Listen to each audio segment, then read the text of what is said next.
a man, who they say he murdered 3. Strange things have happened there. No stranger would it be if we met at midnight in the hanging tree.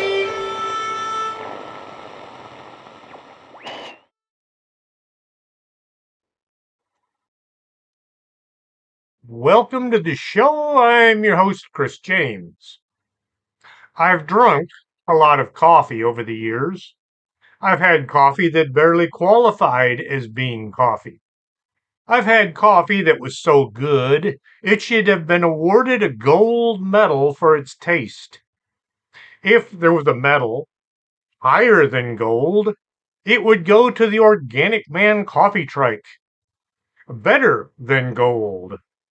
4501 McPherson here in Laredo, or organicmancoffeetrike.shop for those of you that can't get here from there.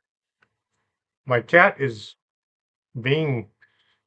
she's not living up to my t-shirt.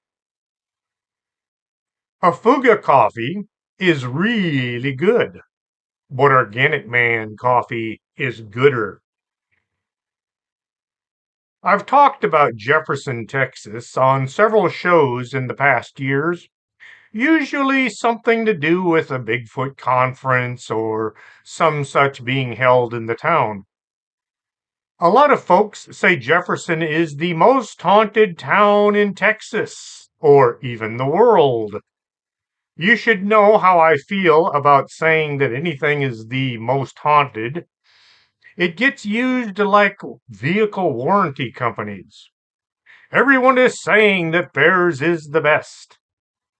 When it comes to how haunted any town is, we should begin using the star system, just like hotels and restaurants. A 1-star haunting is you might hear a bump in the night, whereas a 5-star haunting, your grandmother will wake up screaming in the middle of the night and she's not even there.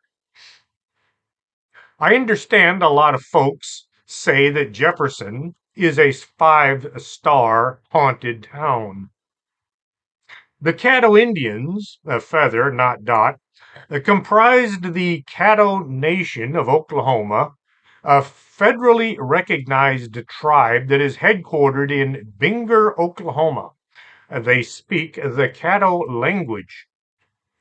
The Caddo Confederacy was a network of Indians of the southeastern woodland who historically inhabited much of what is now northeast Texas, western Louisiana, southwestern Arkansas, and southeastern Oklahoma. Prior to European contact, they were the Caddoan Mississippian culture, who constructed huge earthwork mounds at several sites in their territory. They flourished from about 800 to 1400 AD. In the early 19th century, Caddo people were forced to reservations all over Texas. In 1859, they were removed to what is called the Indian Territory, better known as the desert. This was under the Manifest Destiny under Andrew Jackson and his ilk. Jackson had used many Indian tribes when fighting the British. And I've lost my place because of the cats running back and forth. Okay, he'd used many Indian tribes fighting the British. They used many Indian tribes after that to fight other Indian tribes. They would tell one group of Indians, go get rid of that other group of Indians. And then once their numbers had been reduced, the remainder were moved elsewhere. Until they were all removed, the Caddo had legends of huge hair-covered beings that lived in the woods around Caddo Lake. The idea was, don't mess with these creatures and they wouldn't mess with you. These creatures were considered to be another form of people who lived away from the tribe. In all of Texas, there is only one naturally occurring lake.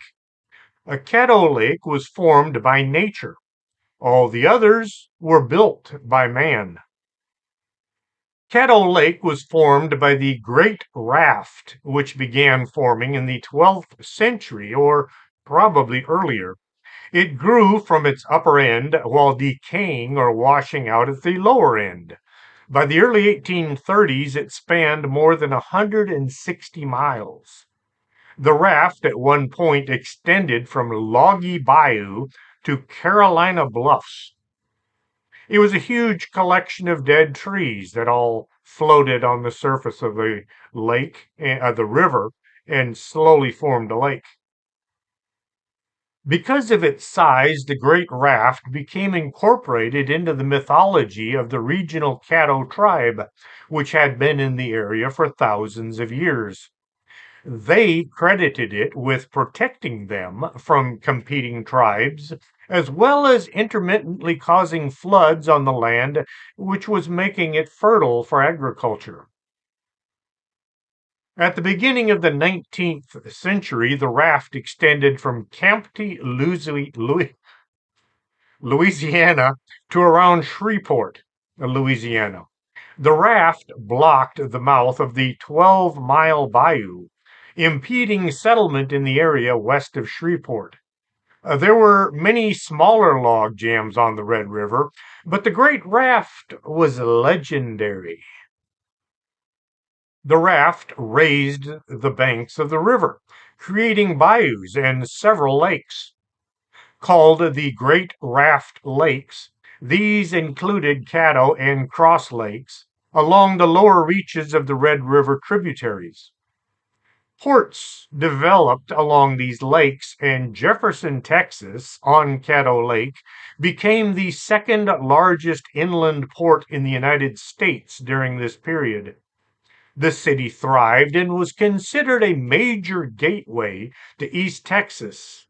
It was important for shipping out area commodities and crops, such as cotton. Jefferson, the county seat of Marion County, is at the junction of U.S. Highway 59 and State Highway 49 on Big Cypress Creek and Caddo Lake in south central portion of the county. It was named for Thomas Jefferson when it was founded in early 1840 by Allen Urquhart and Daniel Alley. In the late 1830s, Urquhart immigrated to Texas from North Carolina. He was granted a headright on the bend in the creek. Urquhart laid out the township along the bayou around 1842, so the streets ran parallel or diagonally to the bayou. At around the same time, Alley obtained 586-acre parcel adjacent to Urquhart's land grant, only he laid out these streets in a north-south means. In contrast to most other town planners in time, who arranged their plans around a central square, Urquhart laid out the town along the Big Cypress Creek, with its streets running at right angles to the bayou. Alley's streets, on the other hand, followed the points of the compass. The intersection of the two plans gave the town its V-shaped layout. As the westernmost outpost for navigation on the Red River, Jefferson quickly developed into an important river port. The first steamboat, the Llama, reached Jefferson in 1843. If you visit Jefferson today, you'll see dozens of huge old mansions all over town. Folks were getting rich off the riverboats and the railroad, which came later. By 1845, steamboats were regularly reaching Jefferson, some with many as 130 passengers. At its high point, it was not unusual for Jefferson to receive 250 paddle wheelers per year. By late 1840, Jefferson had emerged as the leading commercial and distribution in northern Texas and the state's chief inland port, second only to Galveston. Houston wasn't even a smudge on the map yet. For more than 30 years, the port of Jefferson served as the primary entry point for settlers immigrating and supplies from the east. A post office was established in 1846, and the town was incorporated in March 20th, 1848. In the same year, the town adopted the alderman form of city government. Aldermen were elected by the residents of a district, much like congressmen. Aldermen represented the people who elected them, and they tried to do what was in the residents' best interests. In some cases, there were more than one alderman in a district. The mayor ran the day-to-day activity while the alderman actually ran the city. 1846, Jefferson became the county seat of Cass County when that county separated from Bowie County and served as such until Linden became county seat in 1852. The first newspaper, the Jefferson Democrat, was printed in 1847, and the following year, the Jimplecute, the town's longest running, most influential paper, made its appearance. That's Jimplecute. A Jimplecute is a fearsome critter, most notably described by folklorist Vance Randolph in his story, We Always Lie to Strangers, printed in 1951. According to Randolph, the Jimplecute is a sort of a ghastly phantom, resembling a prehistoric monster that under the cover of darkness attacks travelers on lonely moonlit roads. This savage reptile has an insatiable vampiric appetite which may only be quenched by the blood of its victims. A Jimplecute is also a slang term meaning sweetheart. Now, does that mean your girlfriend looks like a lizard? The paper has an acronym for the motto, Join Industry, Manufacturing, Planting, Labor, Energy, Capital in Unity Together Everlasting. The letters spell out Jimplecute.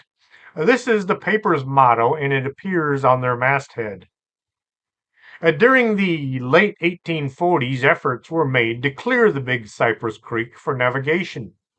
Within a few years, steamboats were regularly making the trip from Shreveport to New Orleans, transporting cotton and other products downstream and returning with supplies and goods, including materials and furnishings for many of the early homes.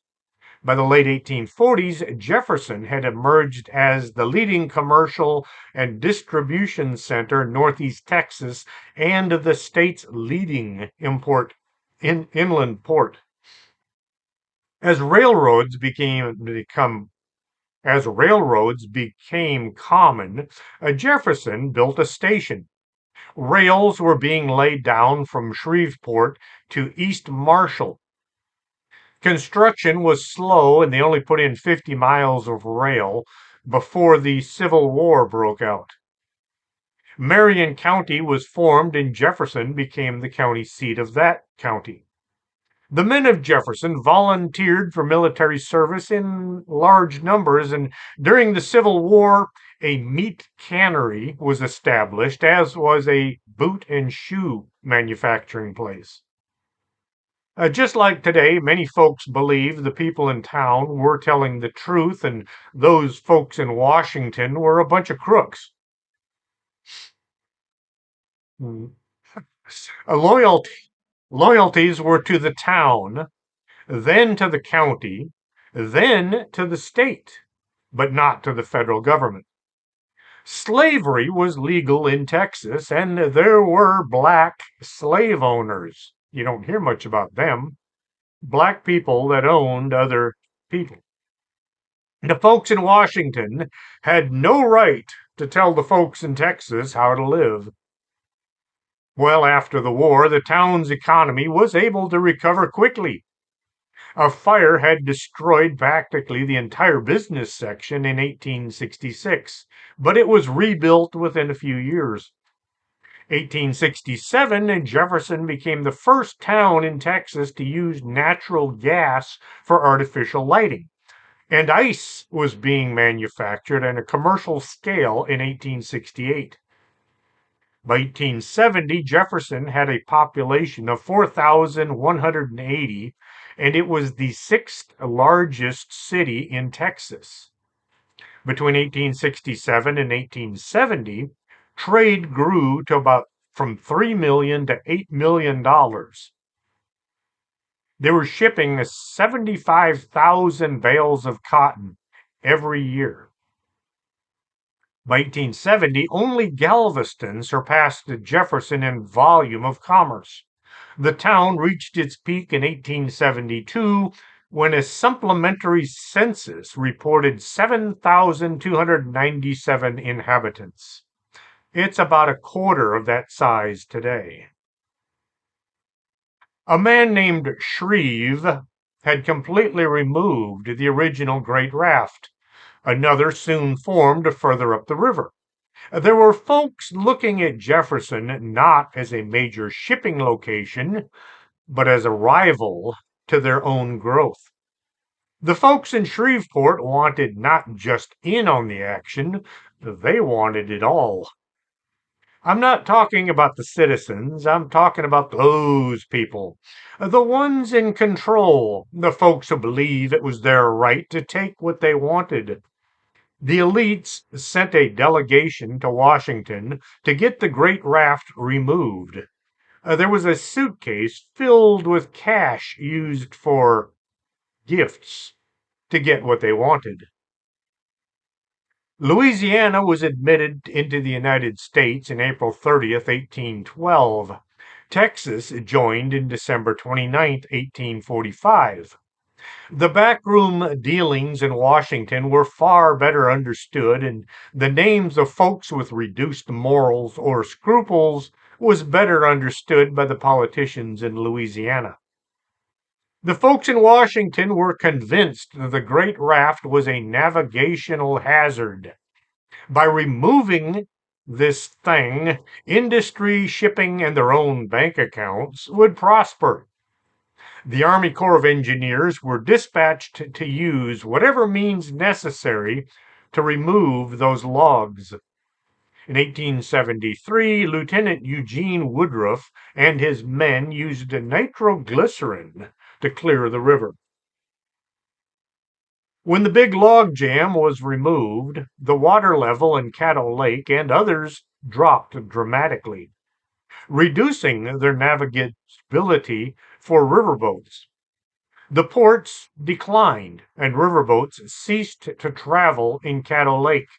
They headed to Shreveport instead. The folks in Jefferson watched as their livelihoods drained away. Jefferson's shipping was further reduced by the completion of the Texas Pacific Railroad from Texarkana to Marshall. It bypassed Jefferson.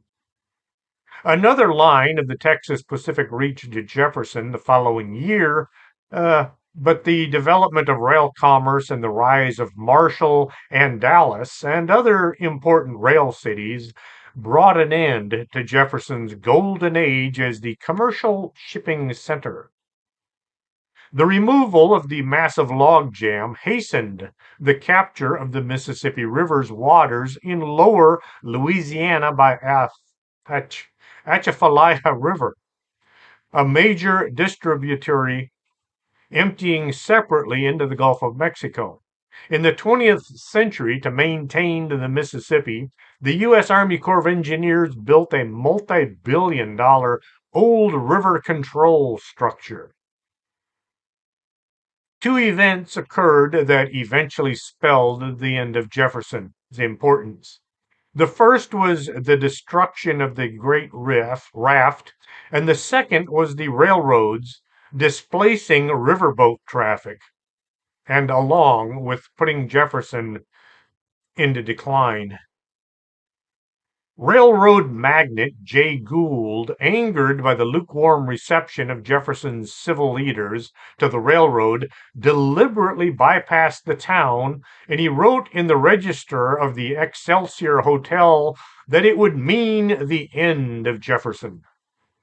Some say Gould placed a curse on the town. The rise of the railroads and the decline of the river traffic nevertheless had dire results for Jefferson, and after 1876 the town began to decline. By 1885 the population had fallen to 3,000 people. Bessie was born in 1854 in Syracuse, New York, to a shoe dealer. At 15, she left home and took up with a man named Moore. She was described as an extraordinarily beautiful woman with black hair and brilliant gray eyes. She was a looker. After their affair ended, Bessie took up the trade of a woman of negotiable affections. She was renting out her warmth, her charm, her companionship. By all accounts, she adopted to the life quickly, and her numerous male admirers showered her with gifts, such as diamond jewelry. Moore plied her trade in brothels, firstly in Mansion of Joy brothel in Cincinnati, Ohio. She later worked at brothels in New Orleans, Louisiana, and finally Hot Springs, Arkansas. Abraham Rothschild was the son of Mayer Rothschild, a Cincinnati jeweler. They say he was not a member of the prominent European Rothschild's banking family, but considering what happened, they just might not want to own up to the fact that maybe he was related. Abe loved the fast life, gambling, drinking, and of course, women. He quickly became an embarrassment to his family, frequenting saloons and brothels. He met Bessie Moore in the Hot Springs brothel in 1876. Moore pressured Rothschild to marry her. According to various accounts, she may have claimed that she was pregnant. She's said to have threatened to reveal this scandalous fact to Rothschild's father. Moore and Rothschild's relationship was known to be tumultuous. It was marred by alcoholism and physical abuse. On their way from Chicago to Texas in January 1877, they stopped in Danville, Illinois, where they married at the Atna Hotel. January 17, 1877, the couple registered as husband and wife at the Capitol Hotel in Marshall, Texas, about 18 miles south of Jefferson. After 2 days, they traveled to Jefferson by train. Jefferson was at the time one of the largest and busiest river ports west of the Mississippi, but its decline was sneaking up on it every day.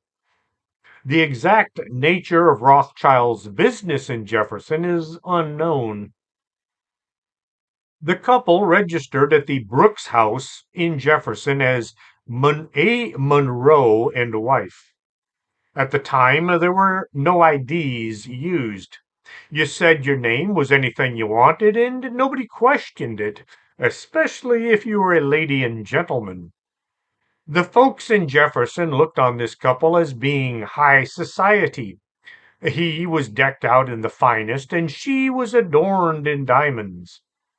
Rothschild addressed his wife as Bessie during this trip, and the locals adopted it into Diamond Bessie. On the morning of January 21st, Rothschild bought a picnic lunch from Henrique's restaurant, and the couple crossed the bridge at the Cypress Bayou and walked away from town along the Marshall Road. The last person to see them together was Frank Malloy, who noticed them in the restaurant at about 11 a.m. Malloy took special note of Moore's massive diamond rings. About 3 hours later, Rothschild was seen crossing the bridge back into Jefferson, alone. When questioned about his wife's whereabouts, Rothschild claimed she had stayed across the bayou to visit some friends. The following morning, he was seen wearing Moore's rings. On the morning of Tuesday, January 23rd, he boarded a train to Cincinnati along with all of his and Moore's luggage. Bessie Moore's body was discovered in the woods along the Marshall Road on the afternoon of February 5th by Sarah King, an African American woman out collecting firewood. Bessie had been shot in the head. The remnants of a picnic lunch were still scattered about. Her body was fully clothed and she had no jewelry. The town folks held a collection and they raised $150 to pay for Moore's burial. And yes, that is Organic Man. In Cincinnati, Rothschild began drinking more heavily, and he was reportedly becoming quite paranoid. He believed himself to be followed everywhere he went.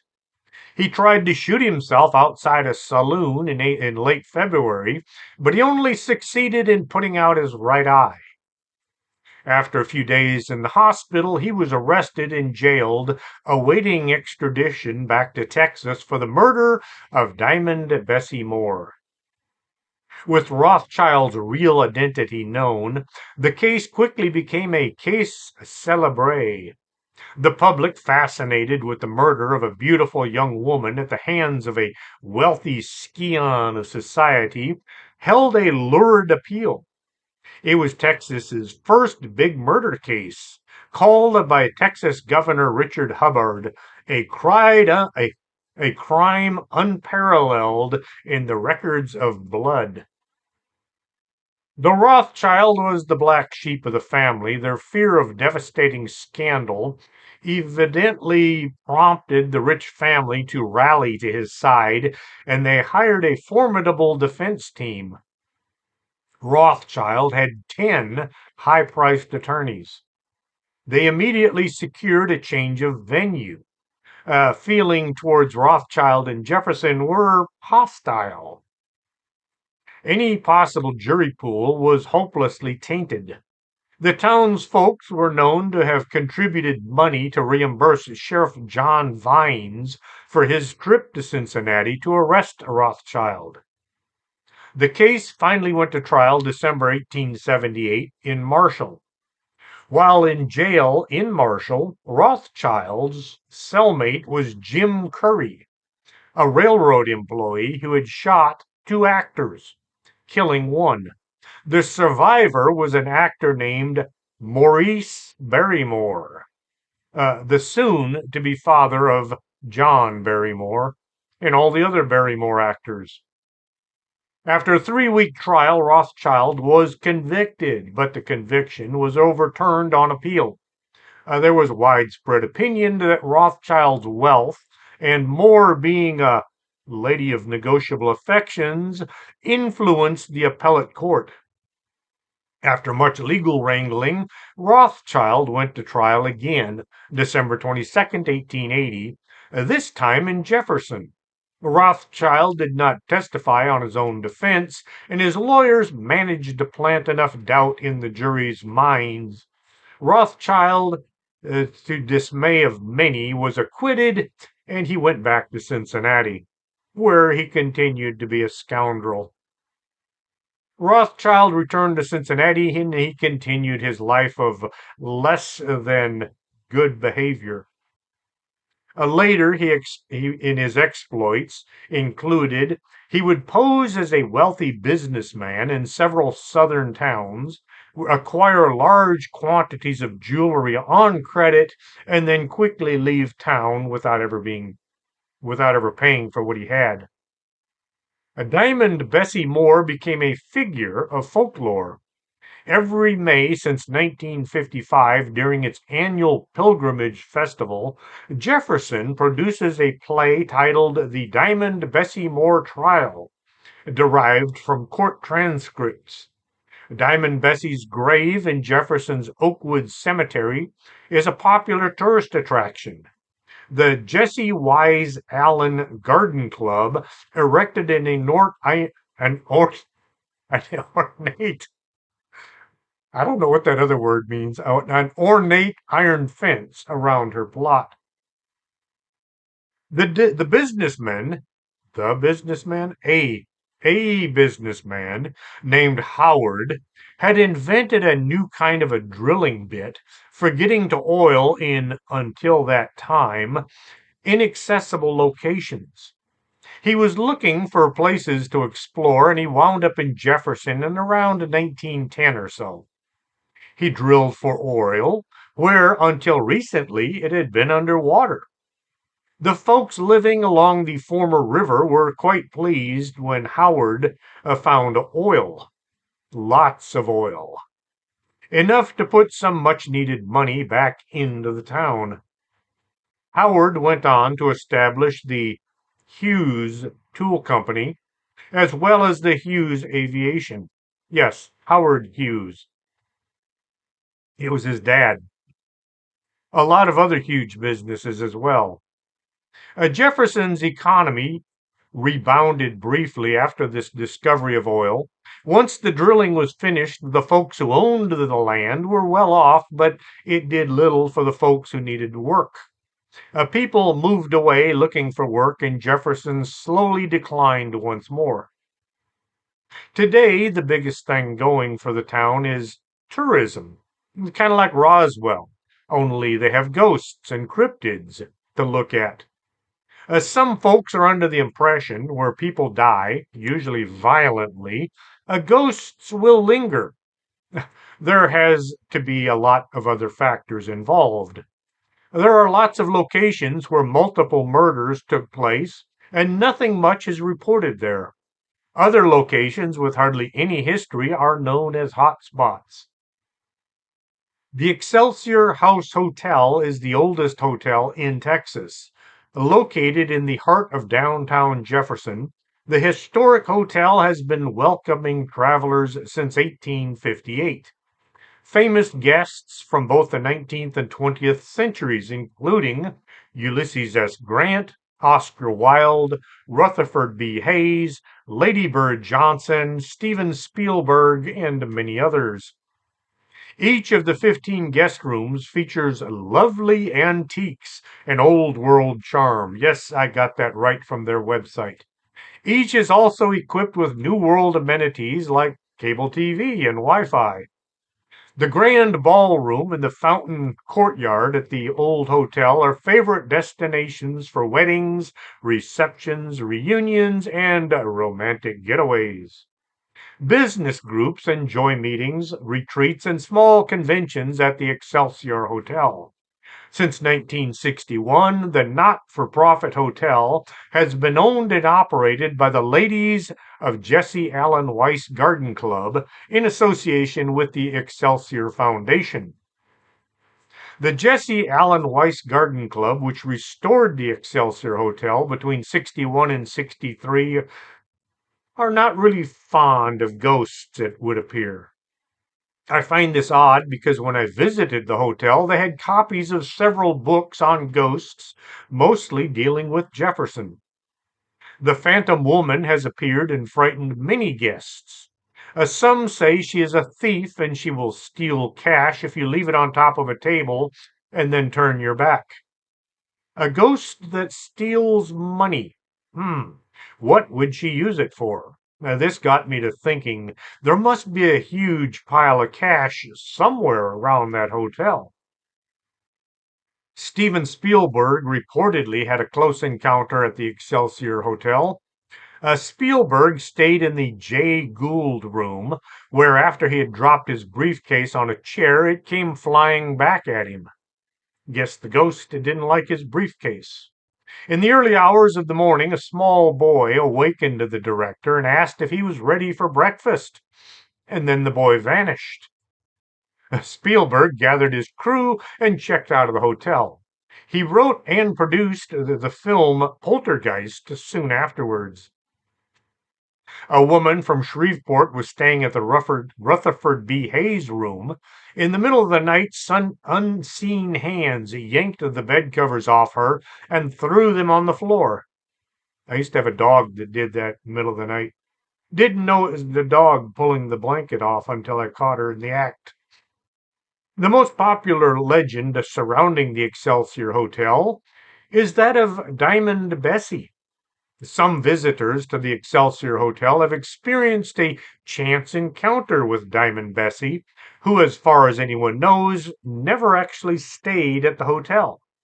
There are also numerous accounts of the perfumed lady, where visitors encounter an apparition that smells super strong of perfume. People watch ghost hunting shows and they're convinced that ghosts all act kind of the same.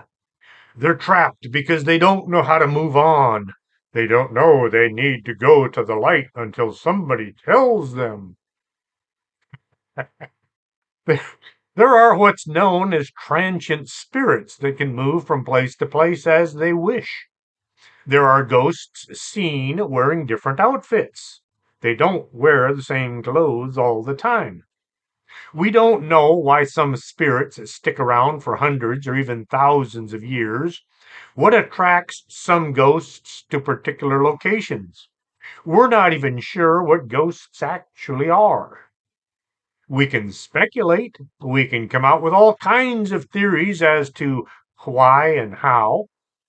But the long and the short answer is we don't know. Maybe Diamond Bessie likes the layout of the Excelsior Hotel, and so she visits once in a while. A Diamond Bessie and her husband, had stayed at the Brooks house, which used to be located on the other side of the block from where the Riverport barbecue is now located. We had dinner there just last week, and I kept my eyes open, but I didn't see anything otherworldly. The Jefferson Hotel started out as a cotton warehouse. For traders working along the Mississippi and its tributaries, Jefferson was the westernmost port that could be reached without transferring their goods from boat to rail and back. The building, now known as the Jefferson Hotel, was built in 1851 as a warehouse to support the exploding cotton industry. It's unclear exactly when this cotton warehouse became the Jefferson Hotel, opening its doors as an inn or a place to stay the night. Estimates range from early 1870s to maybe the 1900s. Okay, most visitors didn't stay the night. They would come by and visit with young and maybe not so young and some kind of old ladies of the night. They could rent a room by the hour. The ladies all hung out on the second floor, advertising their abilities by leaning out over the railing and yelling to passing possible clients. When Prohibition was turning the country into one giant mess, the Jefferson Hotel was offering anybody with cash, a place to drink and possibly meet up with a good time girl to share the next hour or two with. It was known as the Crystal Palace. The Jefferson Hotel has seen its fair share of unexplainable, but unlike many haunted locations where stories are passed from one guest to an employee to another, changing a little each time, the staff of the Jefferson have taken care to record as many encounters as possible in the experiencer's own words. During its later years of operation, a Book of the Dead was kept behind the front desk, in which guests were encouraged to write down the details of any contact with the hotel's spirits. The brave and curious were even permitted to check volumes of the book out for bedtime reading. While there are many reported specters of the Jefferson Hotel, some of the most commonly cited are a pair of children about 7 years old, a boy in knee length breeches, and a girl in a pinafore, kind of like Alice in Wonderland. They're believed to have been casualties of the building's days as a cotton warehouse, but in spite of their laborious lives and untimely deaths, they're some of the hotel's most high-spirited inhabitants, often heard laughing and chasing each other through the halls. Little is known or even suspected about who this man might be, but numerous reports have described a tall male figure in a long coat and high boots who comes and goes as he pleases. Though he makes no threatening moves, some guests have found him unsettling, sitting or standing in the rooms throughout the night. I really don't want anyone, even a ghost, watching me try to sleep. It's bad enough having my dog doing it. Whoever he is, he's apparently the hotel's most solid and hard to miss apparition. Some guests have even reported following him down the hall, thinking that he's just another guest, only to watch him vanish as he walks through a closed door. Room 19 is a particularly volatile hotspot of paranormal activity, part of which seems to be connected with the anguished spirit of a teenage girl.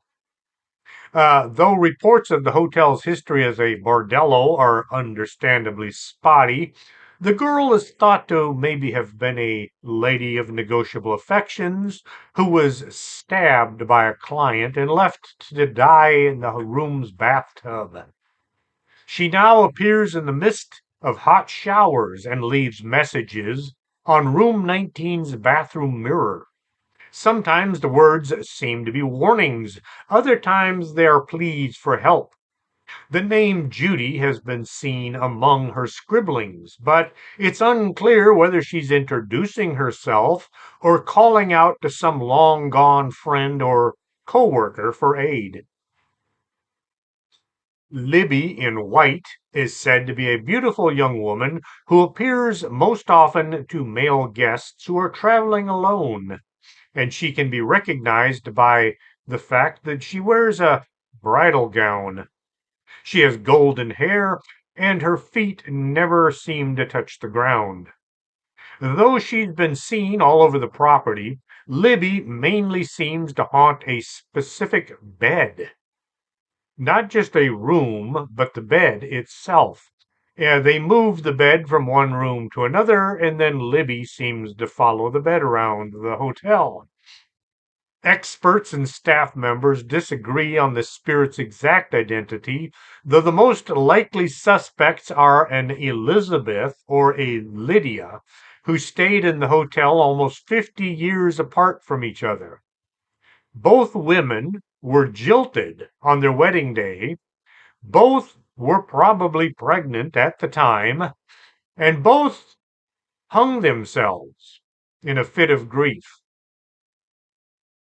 They used the bed's unusually tall headboard to tie the rope to. Libby and the bed have inhabited rooms 12, 14, and 19 at different times, and Libby keeps following the bed. The property has a colorful and violent history as a saloon, a brothel during Jefferson's Wild West days, as a booming riverport town, and in the Civil War era.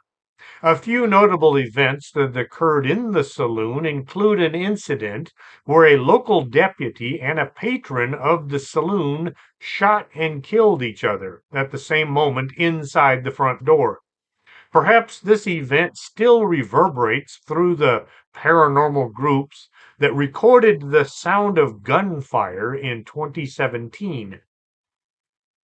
In another incident, Jessica, a madam in the brothel, and her 7-year-old son Andrew were killed during a robbery upstairs, and both seem to remain in the building.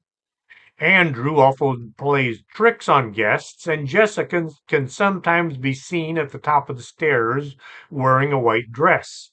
In another event, a prostitute leaving one evening was beaten in the rear alley and dragged herself just inside the still existing back door where she passed on. Bloodstains appear randomly at this entrance, and they have been photographed in July of 2017. There's a legend of how a young couple eloped to Jefferson to get married. They were followed by the girl's father. The father confronted the couple in the rear upstairs area, and a fight ensued. The bride to be was accidentally knocked out the rear window during the scuffle, and she fell to her death on the street below. After knocking the groom unconscious, the father reportedly hung him from the rafters in the rear left corner upstairs. A resident spirit named Billy hangs out in that corner and does not apparently appreciate visitors. A lot of places, when you have a ghost that's seen on several occasions, it's common practice to name the ghost something. Billy's just as good as anything. These and more violent episodes in the building's history, along with its later use as Haggard's funeral home at the turn of the century, gives rise to the building's otherworldly residents and its reputation as one of the most haunted buildings at the five-star, one of the most haunted buildings in Texas, making the property a haven for ghost hunters and paranormal groups.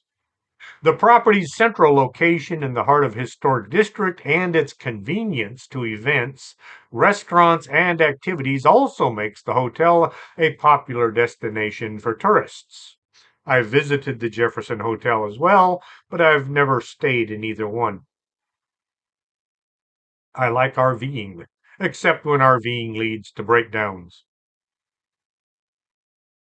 Over 300 paranormal investigations have taken place in the Jefferson Hotel over a 10-year period, and the partial list of investigations describe the percentage of investigations that identified the same spirits, giving a credence to their existence.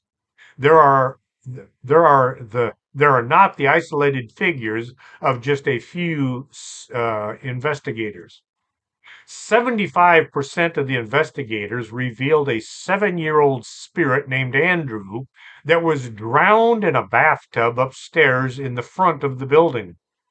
Andrew and his mother Jessica, who was the madam in the brothel, were killed during the course of a robbery. Andrew is known to be quite playful and particularly likes pulling hair and rattling doorknobs at night. In May 2016, an individual at the Jefferson's Ghost Walk tour photographed a large blood stain that appeared for a few minutes just inside the rear door. This is thought to be from the prostitute that died just inside that same door. June 2016, a paranormal group spent the night in the hotel with recorders in the upstairs hallway. Many voices were recorded, including a woman screaming, which was followed by gunfire. Another voice says, "Help," repeatedly. Needless to say, there is more activity for the not so faint of heart. Perhaps the scariest haunt in Texas. Yes, I'm going to give this one a 5-star rating as well, based on witness accounts, is the Grove, which has a long history and a reputation for being haunted. The property was purchased by Amos Morrill in 1847, and he built a log cabin there. The property was later sold to Caleb Reagan and his wife in 1855, followed in 1861 by Frank Stilley, who purchased the land and built a house there, calling it the Grove. Between 1870 and 1880, Frank and his wife encountered some bad luck. Their cotton brokering business was destroyed by a flood, and when the great raft from the Red River was removed, it made their business kaputski. After his wife died in 1879, Frank put the house up for sale and he moved to Weatherford, Texas. If y'all listen to Expanded Perspectives, you'll hear that name from Kyle and Cam Hale. Kyle Filson and Cam Hale both live in Weatherford, Texas. The ghost stories go a very long way back to the various people who have owned the property. They started with a Mrs. Lewis Young, who lived in the house in the early 1900s until her death in 1980. She used to tell her friends that there were haints, ghost spirits, which lived in the house with her. Would you say a ghost is living with you or just occupying the house? In her later years, she became very terrified of the spirits and even had security lights installed in the garden because she reportedly had seen people outside walking around at night. She said that these figures would disappear the moment she turned the lights on. She called the police several times to report intruders in the house, but the officers were never able to find anyone. She finally moved in just a few of the rooms, leaving the rest of the house for the spirits. They did not maintain the property. When the Grove family were still owners of the property, Mrs. Grove reportedly bought a Bible to bed so that she and her husband could pray, but she fell asleep instead of praying. She awakened to a black mass engulfing the entire room. She also heard disembodied voices and footsteps at night. Odors have been noted in many of the rooms on the property. Some reported smelling a woman's perfume, while others have encountered the most unpleasant smell of BO, body odor, as if coming from someone who has not taken a bath in a long time. Patrick Hopkins, one of the property's many former owners, was getting ready to finally open a restaurant when a lady in a white dress walked down the hallway into the powder room and never came out. When the powder room was checked, there was nobody in there.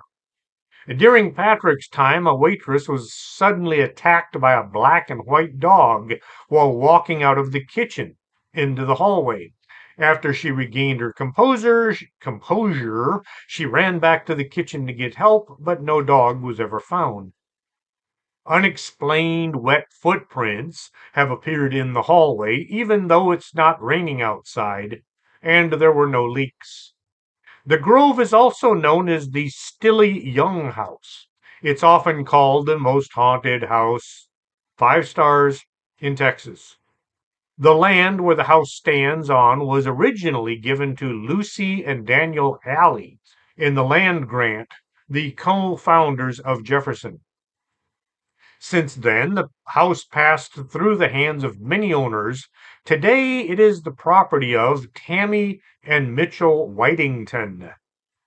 If you listened to last week's show, you'll have heard me mention Mitchell Whitington.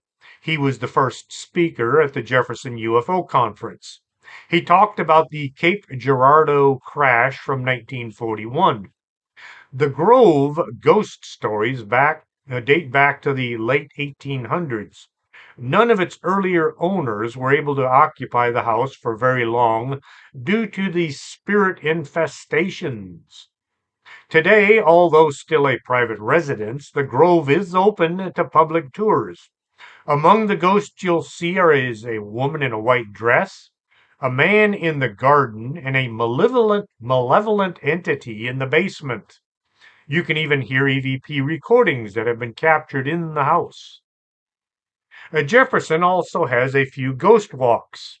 You can sign up online and meet your host at a designated location. Once together, the tour walks to each of the more famous and noteworthy haunted places.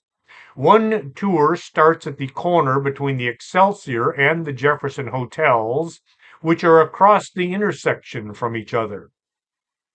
These ghost walks take place every Friday and Saturday night, but it does hinge on the number of guests registered. If not enough folks are interested, you might get canceled. You'll be led around the town's darkest alleys and emptiest courtyards while listening to stories of the abundant tragedies, murders, paranormal activity in Jefferson's past. Ghost walks are not associated with the ghost tours of any of the buildings. That would be a separate activity. You can take note of the different locations as you walk and then visit these places later, or you can just look over the haunted buildings in Jefferson and make your own plans that way. Jefferson was declared the Bigfoot capital of Texas by the town proclamation February 12th, 2018, by the mayor, Kerry Hester Jr.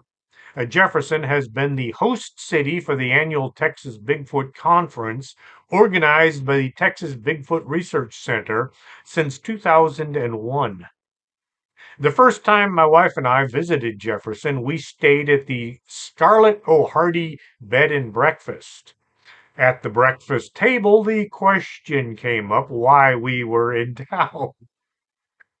When I told everybody there that we were going to the Bigfoot conference, it got real quiet. The conference was being held at the high school. It was great seeing all the folks from TV that turned out to be real people and not a bunch of Hollywood types. According to the Texas Bigfoot Research Center, there has been a long history of sightings in the state of Texas. One of the first in the history books is the case of the Wild Woman of the Navidad. This is the story that was recounted in the Legends of Texas, published by Texas Folklore Society in 1924. The creature was described as being covered with short brown hair, and she was very fast. She eluded capture because the horses were afraid to get too close to her, and it made roping her dang near impossible. East Texas, where the majority of the reported sightings of Bigfoot occur, boasts a nearly 12 million acre of forest land. Craig Woolheater, the head of the Texas Bigfoot Research Center in nearby Jefferson, says that Caddo Lake is the land of Bigfoot. And he's not kidding. Oh, by the way, Craig Woolheater was also the founder of the Jefferson UFO Convention conference. In Port Jefferson's History and Nature Center, there's a large Bigfoot at the entrance to the trail across from the City of Jefferson Convention and Visitor Center. They call him Jeff. In 1988, a couple were visiting his 80-year-old grandmother. This is a different man. This is not Craig. 1988, a couple were visiting an 80-year-old grandmother near Caddo Lake. She lived on property that had been owned by the family for over 100 years. It was getting late as they drove up. As they exited the car, they heard a yell coming from the trees. It was nothing they had ever heard before. The man was a hunter, and he knew what animals should be around. This was something he could not identify. His grandmother told him that she would dump all of her scraps after dinner in the woods behind her house, as she was feeding something out there. She always felt as if she was being watched when she went outside, so she began carrying a garden hoe as a weapon, just in case. December 1989, a man returned to the property along with his friend to do some hunting. They walked into the woods and they split up to sit in a couple of deer stands. They were close, but not too close, maybe about a half a mile apart. It was a cold morning and he sat there wishing for something to warm his body. The sun came up, but there was nothing stirring. No deer, no other animals. It had been a full moon the night before. Scanning the trees, he spotted something moving in the distance. As he watched, he could tell this thing was moving in his direction. It began to walk along the opposite side of a pipeline, towards his stand. It was staying in the shadows along the side of the wooded area. As it got closer, he could see it was walking on 2 feet. He thought there was some hunter trespassing on his property. As he watched, he couldn't see any rifle or any kind of a weapon. As the creature got closer, the hunter began to think he was seeing things. His nerves got the better of him, and he clicked the safety off of his rifle, just to be on the safe side. That tiny little click got the thing's attention. It stopped and looked directly at where the hunter was sitting. It then began walking backwards the way that it had come, while still looking at the hunter. The creature suddenly took off running at a very fast pace. It disappeared into the trees as the hunter sat there gawking. The trees began to shake violently. It looked too much like a sign of aggression. Something didn't want him in those woods, and the hunter agreed. He was unable to get the courage up to try walking away, so he sat in the stand waiting for either the creature to come back or his friend to come get him. The only answer he could come up with was that he had just seen Bigfoot. Another hunter reported seeing something when he was in Brenton, right off of Caddo Lake. He was standing at the shoreline watching the water when he saw something out of the corner of his eye. He turned his head and he saw a huge hair-covered thing coming up out of the river. It shook itself off and walked into the nearby woods. The hunter decided it was best to get out of there, and as he was approaching his truck, he spotted huge footprints along the side of the trail. Bigfoot, ghosts, how about UFOs seen in the skies over Jefferson? Mitchell Whitington was out one evening in December 2019, looking at the sky because the weather folks had said there was a storm coming. The storm never really happened, but Mitchell was looking up in the flash from some lightning. He saw a huge metallic sphere. It was silver and it looked solid. The sphere just hung there in the sky and then it vanished as the sky got dark once more. Mitchell said he felt somewhat disturbed by the sighting, not knowing what he had just seen. Some kind of a UFO. He wrote about his sighting in his newsletter for the Grove. In 2020, Mitchell saw the news coverage of the videos that the Navy was finally releasing. You know, those same videos they keep showing over and over. When are they going to show us some of the new ones? Dang it. At the 2021 Jefferson UFO conference, Mitchell talked about his and other UFO sightings. His friend, Jerry LeBlanc, stopped by his table and told about his UFO sighting of a metallic silver sphere hanging in the sky near the bank. It was the same description as what Mitchell had seen. 2023, the military released videos taken over Mosul, Iraq, of a metallic sphere shooting through the air over a military base. There were several spheres seen in these videos. The government spokesman said, "These are not ours. They're not theirs. We're pretty sure they're not aliens either." Okay, you've run out of possible people who might be controlling these UFOs. They're not ours, they're not theirs, but, well, they're not from another world. Personally, I think they're from off planet, but that's just me. Hope you enjoyed tonight's show. If you did, spread it around.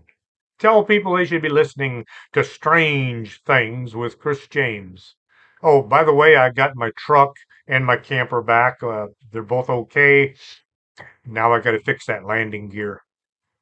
If you'd like to support the show, the best way to do that would be buying one of my books. You can get the Laredo Paranormal Research Society, Fort McIntosh and the Paranormal, Paranormal Laredo, Paranormal Stories, or UFOs. All available from Amazon.com. Till next Saturday, this is Chris James for Strange Things.